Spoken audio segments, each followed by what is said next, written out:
আচ্ছা পরীক্ষা দিতে যে কিছু কালসাপগুলো আসে তাদেরকে আমি একটা কথা বলবো, মানে তোমরা কি মানে সাপের বিষ এত কোথা দিয়ে পাও, মানে এত কোথা দিয়ে জোগাড় করো?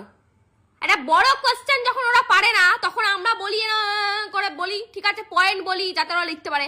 আর একটা এমসিকিউ আমি বললাম যে আমাকে বল, আমাকে বলছে বলবো পুরোটা আমি করে নি ভাই, পুরোটা আমি হয়ে যাক আমার, তারপর তোকে বলবো। এমসিকিউ একটা বলতে তোর কিসের সমস্যা? এটা এমসিকিউ বলতে তোর কিসের সমস্যা? তোর পুরোটা হওয়া দরকার তার জন্য। আর আমি যে তোকে এতক্ষণ ধরে পুরোটা বললাম, তোকে মানে লজ্জা শরম কি তোদের নাই কোনো?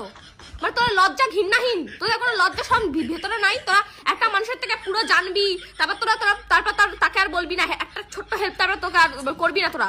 কেন রে কেন? তো শোনা চেয়েছি তোর কাছে, তুই যা আমার কাছে এত বড় কোশ্চেন জেনে নিলি, আমি কিছু বলেছি? তোরা এত এত বেইমান কেন রে? হ্যাঁ কিসের জন্য এত বেইমান? তো আমি ওকে বললাম যে এমসিকিউটা অন্তত বল ভাই প্লিজ, এমসিকিউটা বলা। আমাকে বলছে ভাই এখন না এত কথা বলা যাবে না, কি বলতো ম্যাম এদিকে বারবার তাকাচ্ছে তো, এত কথা মানে একটা গল্প বলে দিল পুরো, এমসিকিউটাও বলতে পারলো না, একটা গল্প বলে দিল, এত কথা এখন বলা যাবে না ভাই। তুই বলবি, তুই আমার থেকে জানবি, তুই তো আবার নিজে বলবি না, তুই আমার থেকে জানবি তুই নিজে বলবি না।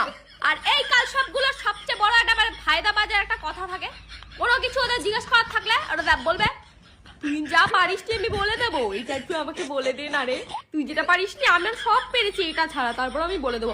আর বলে না, আর বলে না, মানে এর থেকে মানে এই বেইমানি গুলো এক্সট্রাও করে না, ঠিক আছে? জীবনে এক্সট্রাও এরকম বেইমানি করে না, এরা যা বেইমানি করে, ঠিক আছে? তোকে সব বলে দেবো ভাই, শুধু তুই এই একটা বল, ওই একটা যেটা জেনে নিল ব্যাস, ওই একটা লিখে কখন খাতা জমা দিয়ে দেবে তুমি টেরও পাবা না।